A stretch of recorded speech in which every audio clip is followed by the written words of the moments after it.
Welcome, Shine Campus, to our Sunday Strength. So today our topic probably starts with a question for you. If you're, are you tired of trying to fix your partner and it not working? Today we have some answers for you. Although it may not be what you want the answers to be, it's definitely going to serve you like crazy. And so let's get into it.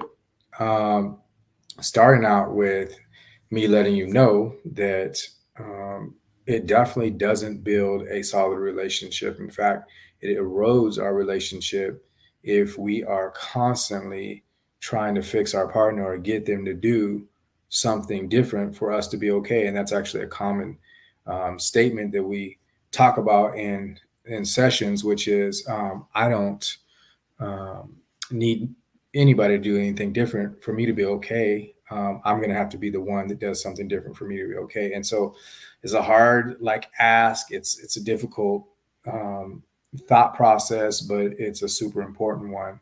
How do we go about doing that? Because what's happening in a relationship right now is probably not going to be goodness. Um, so instead of eroding our relationship, what if we can actually become higher level individuals in the relationship? What if we did things that were helpful for our relationship interactions and also helped us to feel loved in our relationship and or made us more loving? I think it would be helpful because then we'd be able to have a relationship that feels secure and connected and joyful.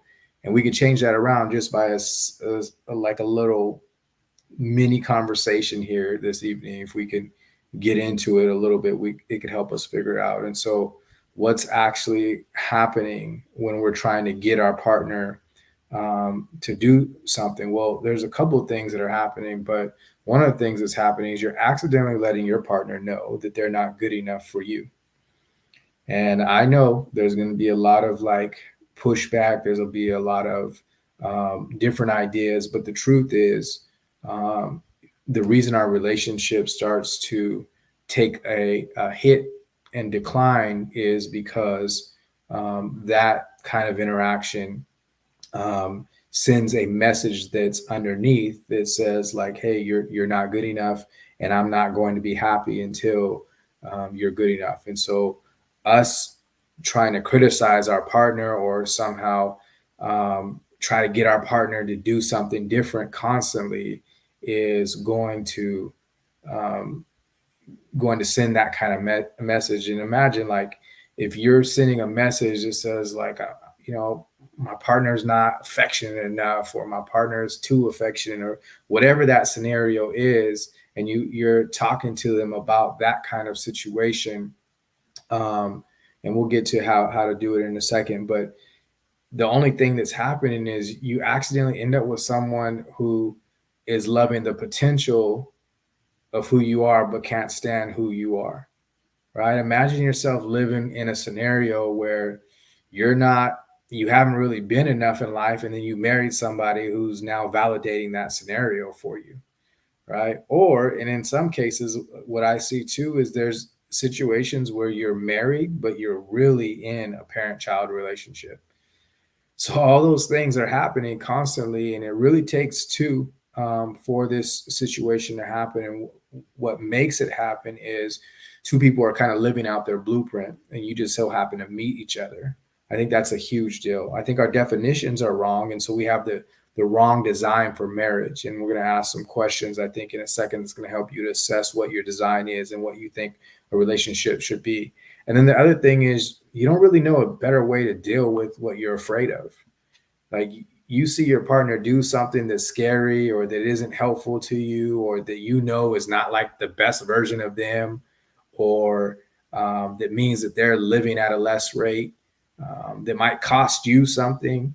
It's really hard at that point in time to not get to a point of either being critical or letting them know that they're basically not making you happy, right? And so um, it makes sense that those situations happen. And this conversation, it might come off like as if that you're the bad guy for having your needs not being met, and saying it. But that's not really what the issue is. The issue more of anything is that you're not growing what you want in your marriage, and that's really the issue. And so we don't need to criticize the criticizer to get better. Instead, we just need to be able to educate ourselves so that we can have a different kind of experience. And so if all of those things are happening, how do we actually make a switch? Well, let's start with a question. And the question that I want you to ask yourself is, what is our marriage or our relationship for? Like, what's the reason that we even have a relationship? And as a couple, what's the reason we have a relationship? And for a lot of us, we haven't even considered that question or spent very much time on it. But the frequent answer that I get whenever I do ask that question is to be happy, right? And in fact, probably when you started dating or when you started a relationship, you felt happy, right? Well, that's a big, big challenge, because I think a lot of us believe it, and some people will even argue that point. But the truth is, that's not really the design or purpose of marriage. So I think that's a good starting point for us to be able to flip it around and start getting a different kind of interaction. Um, Whenever our marriage purpose is off, a lot of times um, we go after things that way. So if my marriage is supposed to make me happy and it's not doing it, then I need to still find a different place to be happy. Which that goal is challenging for anything. But if you couldn't make your own self happy, then how is your marriage or your partner going to make you happy? Like, so if you just kind of put that out there to yourself, the purpose is kind of a hard one to achieve. You can't achieve that on your own, but something else is supposed to bring that to you. Doesn't make sense, right? So what is the purpose of marriage? And this is going to help us to be able to move on, getting away from trying to fix our partner and more into where we need to be. Okay. And so one is, so I'm going to give you four and then a bonus, a fifth. So the first thing is for us to have companionship. So there's nothing like having somebody, even people who I know um, are done with relationships, want somebody, but they're only done because of the pain that a relationship has caused them, right? So instead of having to face that pain again, they don't go to the relationship, but not because it's not in their design to actually have that partnership or that companionship. So that's the first thing, is companionship. Nothing about that says happiness.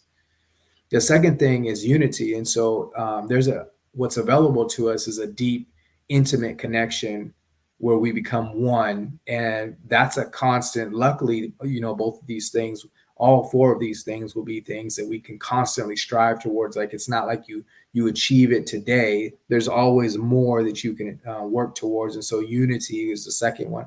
The third one is for us to be able to create, whether we're creating children or making things out of this world that are useful, or we're a part of doing things in this world that mean we create more and more together as a couple. Okay. And so the final one, and it kind of pairs well with the last one, is growth.